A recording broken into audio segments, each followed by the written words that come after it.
Now, the concerned Samraboy Youth Association have threatened to oppose Akonta Mining Company should they venture into Samraboy to mine.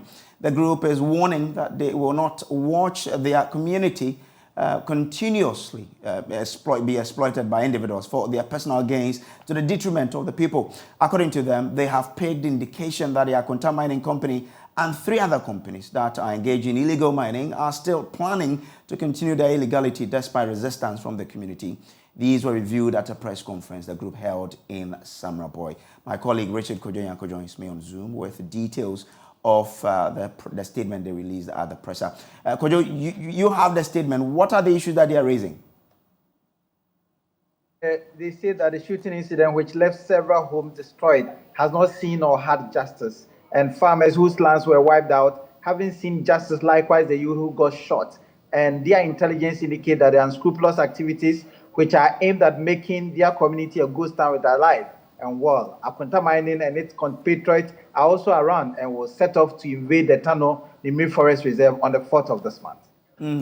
Any indication of what they intend to do once they know this?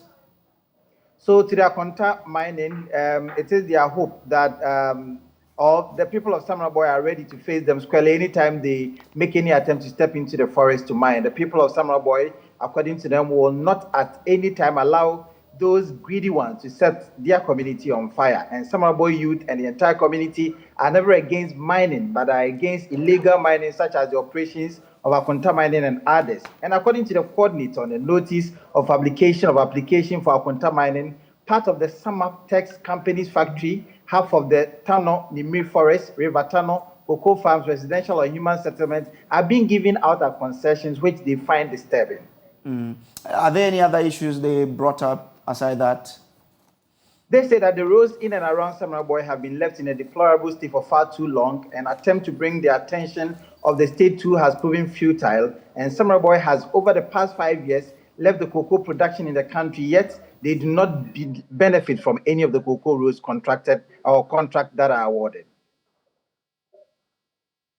Okay, so that's my colleague Richard Kojo there with details. We are trying to speak to the president of the association, Emmanuel Labi, who has joined us on phone now. Emma, grateful that you could join us. Now, we know that the state agency, which is responsible for mining, the Minerals Commission, has taken steps to ensure that the Minerals Commission, and together with the ministry, ensure that the Akonta Mining does not have access to that Tano Nimri Forest you're talking about. What do you have now to make you feel that the company is planning to come to site tomorrow? Okay, so good evening to your wonderful viewers this evening. The association and its own intelligence have gathered some form of information that tells us that Akonta Mines is preparing to come back to Tano Nimri Forest and mine. Akonta Mine as a company have operated within Samraboy environment for far too long, and the association have also monitored every activities of this company. We've realized that most of their machines or excavators, which the government asked them to withdraw out of the forest, are outside the forest door, but some more machines are coming in within our environment.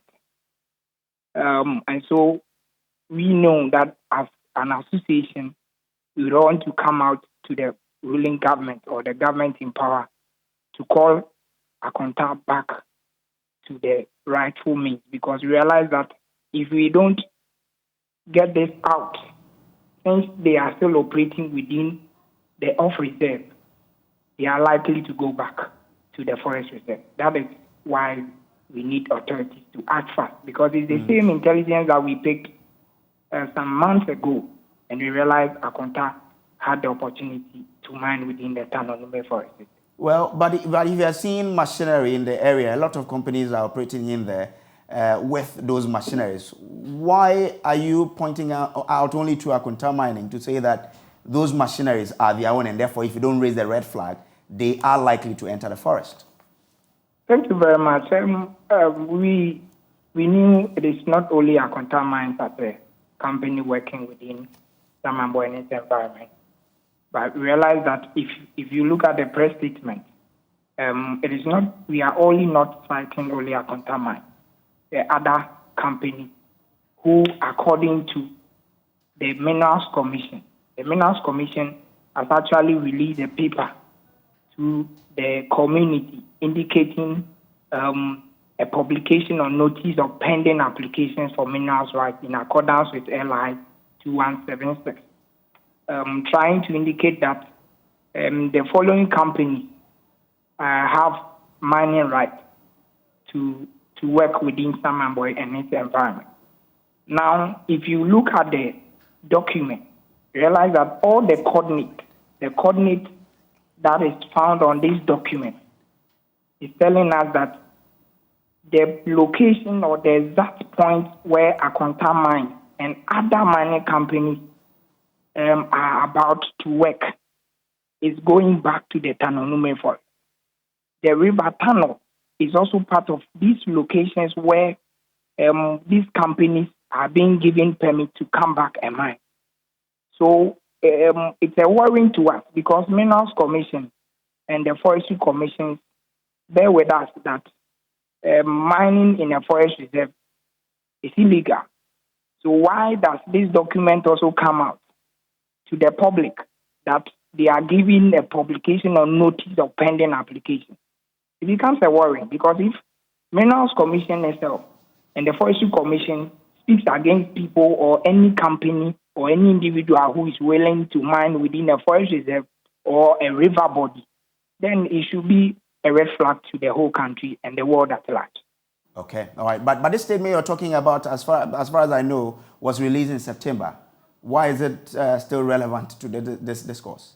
Yes, you see, we also, as an association, have to also subject the document to a third-party audit. And so we have realized that after plotting all the coordinates or the maps that have been issued by Minerals Commission, this is the outcome that all the locations that it has been stated, Samaboy, if you look at the document, you realize that none has been indicated that it is from Tanonumre. All of them have names of Samaboy, Aworin / Wasam and Key West as the district.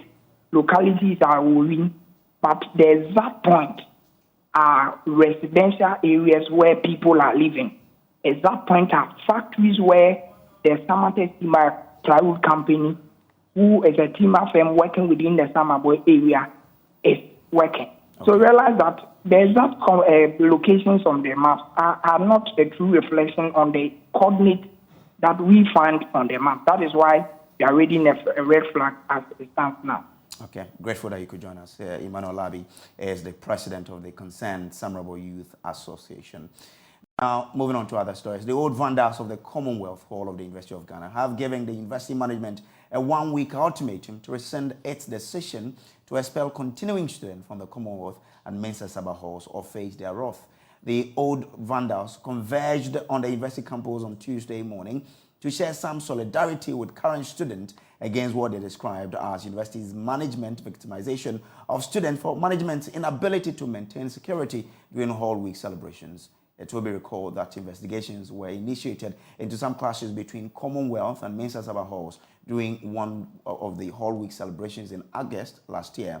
Now, management says the decision to expel these continuing students from both halls is part of many other disciplinary measures they will be taking as investigations progress. Now, here is a report put together by my colleague James Kwesi Aveji. Mostly clad in red, the old vandals trooped campus charged with chants, drumming and singing. Their message is simple: the management retains students in the hall. There are certain levels of engagement that is currently happening. This is one of the engagement. In fact, as you can see, we've also are engaging the alumni of Mensa Saba Hall. A lot of people have the misconception that vandals and Saba Hall do not have that harmony. I want to say it on authority that Commonwealth Hall and Saba Hall always and has always proven that they've been working together. As you can see, there are vandals here, there are Mensa Saba Hall also here.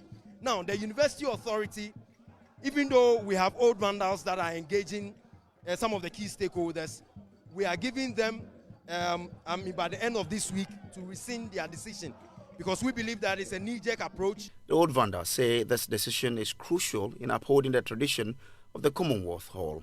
There is a culture of oneness, the love that we share, that irrespective of where you are coming from in this country, once you get to Commonwealth Hall, you will be able to survive, money or without money. It is that tradition that has kept us.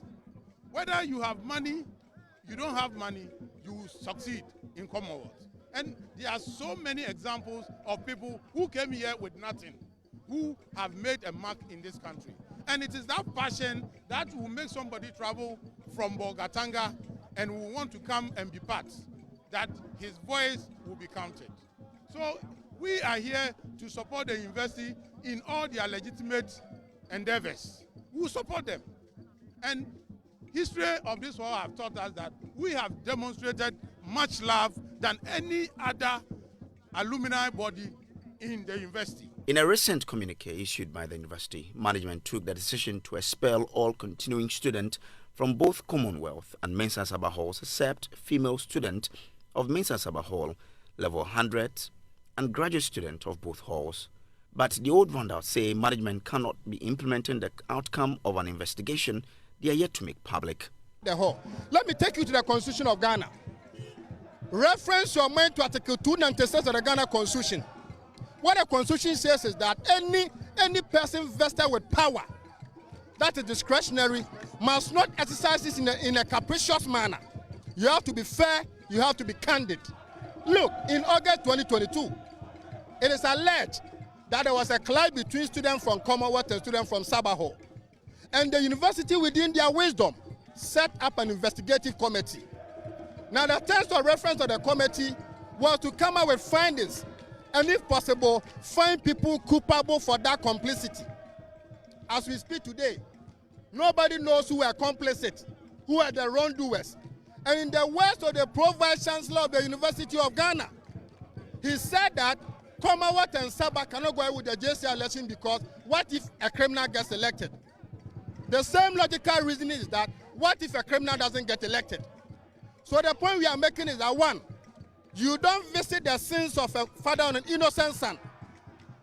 In few miscreants, who much of today we cannot authenticate their background, whether they are vandals, they are voter hall students, they are Saba hall students, nobody knows about them. Until a competent committee establishes so, me and you, we don't know. I never knew law until I came to Legon and read about law.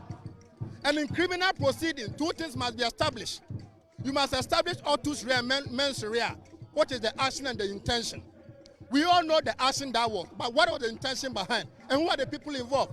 And in matters of law, anybody that's level allegation must be proven to be innocent until proven otherwise. So as we speak today, those students we are talking about, nobody can say authenticately that they are complicit, unless the committee says so. So we are sending a signal to VC and all those involved that, look, we want to joy. Meanwhile, management has taken a strong defense on their decision, saying it is necessary to avert future clashes between the two halls. The steps we took are based on the information we've gathered so far from the investigation. We don't need to wait for the investigations to be completed for students to be jailed before we take steps. These are steps that are meant to, stem the tide of violence that has been taking place. So there's no need for us to wait for investigations to be completed before we take any steps. So as we go along, you gather information based on the evidence you have so far. You take steps to prevent further violence. That's what we're doing. We've sent them to university hostels. UJL are partly owned by the university. UJL hostels, they're partly owned by the university. So they are not some alien places that we've sent them. You understand? And we've given every person who had a room legitimately, we've given them another room. Yes, there's a difference in fee, and so what? There are other students paying the same fees. What's wrong with that? Management has released a statement banning all protest on campus. Now, let's bring you details of that particular statement, and it reads, now, as the 2022-2023 academic year starts, management of the university welcomes all students back to school. We remind students that the ban on all student events and gatherings, as announced by the Dean of Student Affairs in August 2022, is still in place. No event are to be held without the express approval of the Dean of Student Affairs. Additionally, until further notice, no outside bodies are permitted to hold demonstrations on the university's campus without the written approval of the Vice Chancellor or the Registrar of their representatives. Now, these directives will be strictly enforced, and any attractions will be met with appropriate sanctions. Any infractions will be met with appropriate sanctions. Management wishes all stakeholders a productive and peaceful academic year, and that's a statement coming in from the University of Ghana management. Welcome back from the break. Now, Ghana could end the importation of rice in 2 years as the Jospon Group partners investors from Thailand to establish rice farms in all 16 regions of Ghana. The partnership will also witness the establishment of a rice milling plant and an organic fertilizer hub to feed the industry. The value of rice import rose from $151 million in 2007 to $1.16 billion in 2020, a development responsible for the pressure on the city. Now, at a Jubilee House to announce the partnership, the chief executive officer of the Jospon Group, Joseph Siao Ejapon, said venturing into rice production needs skills and technical knowledge to increase yields. Thus, they need to woo investors with the right experience and mechanical assets into Ghana. Before we get on to Zoom to have some discussion on the initiative, this is Chief Executive Officer of the Jospon Group, Joseph Siao Ejapon, spelling out details of the initiative to the President. Exim through the assistant of Dr. Sita that the equipment that we want to purchase from them, how do we get the financing? Your Excellency, it might interest you to know that they are ready to give us a facility of about $160 million. And so, as we speak now, Dr. Sita have brought 20 Thailand guys, people here with manufacturers that are going to facilitate it up to help out. This morning, we met the Minister of Finance, and is ready to support with any kind of form of assistance to do that. Then we have a business forum in Thailand, and then we establish a company called Asian African Corporation that will facilitate all these logistics and the personnel that are coming here to support us. And then we sign MOUs with companies there, and then they have come down. Now, what we have done since we came from 26 November, we've met where our idea is that the whole country, we are going to grow rice. So from the northern to the southern part. So we are developing 16 teams, so 16 Thailand teams to work with the outgrowers and farmers to grow. Now we're joined on Zoom by Dr. Lawrence Achampon of the Department of Agricultural Economics and Extension at the University of Cape Coast. Doc, grateful that you could join us. First of all, what's your impression of this idea to bring in people who are experienced and can help us achieve our goal of eliminating rice importation in the next 2 years? Thank you. I think that is a brilliant idea. As we all know, rice has become a staple in Ghana, and any attempt to grow what we eat instead of importing, I think is a very good idea in the first place. So the idea itself about bringing in investors, how do we ensure that it inures to the benefit of local farmers and players in the value chain in the country? All right. Thank you very much. If I listen to Jospon, the CEO of Jospon Group of Company, the discussion that he was having, my understanding is that this is going to be a joint venture between Jospon Group of Companies and then Thailand investors. If that is going to be the case, I think that will be a good idea. However, if these companies are going to be fully Thailand-owned or Thai companies, then that is where there's a problem. Because in this case, we will be solving one problem and then there will be another problem. What do I mean by this? If we are bringing these investors, our aim is that we want to cut rice importation. And if we are going to produce more rice here in Ghana, definitely it is going to have a positive impact on the balance of payment of the country. However, if these companies are purely foreign owned, what will happen is that by our investment laws, international companies are not bound by any law. In fact, they are supposed to repatriate 100% of their profit home. And where they live, they don't use Ghana cedis. What it means is that there will be pressure. What we want to avoid, okay, pressure for maybe getting dollars to go and import the rice.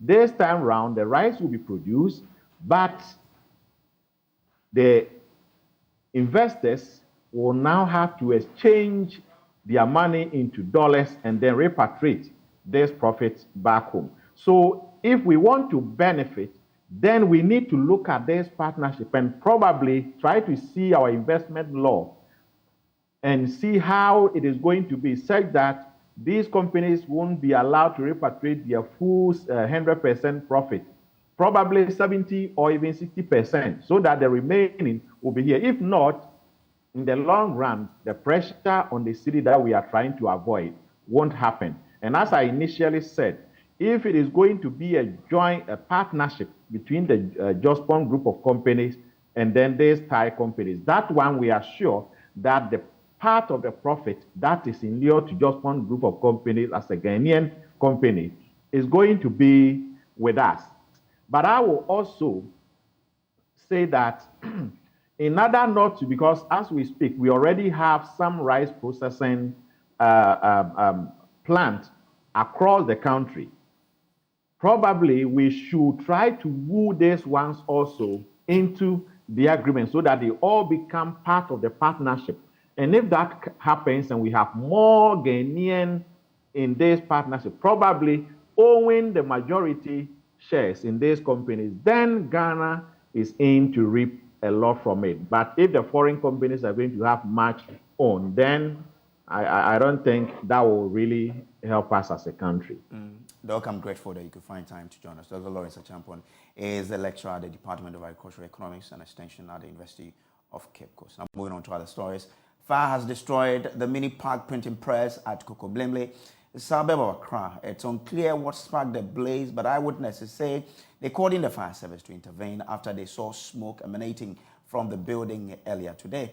Business manager of the facility, Sam Yeboah, says personnel of the Ghana National Fire Service had a tough time putting out the fire. According to him, the company has lost about 1 million Ghana cedis. He narrates what happened.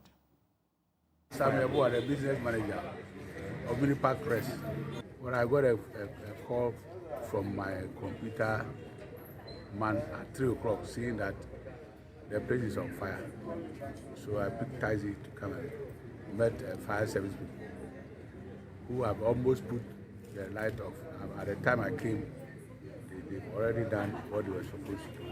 My layman's of view, we attribute to maybe power fluctuation. Apart from that, I can't tell much. They are investigating. We've lost 5 machines, 2 color machines, and 1 black and white. We have a head rebel 3 and a G202. The G2 are all 2 colors. We're doing a job for a government organization, let me be so that we don't know. We're doing a lot for the whole country. We were left to just put in the finishing touches to it. And the whole thing is gone. There were over 150,000 lorry park tickets. We're doing lorry park tickets for control and attention. The machines are all gone and Tomorrow we are going to call electrical engineer, structural engineer, for them to come and examine the situation and advise us.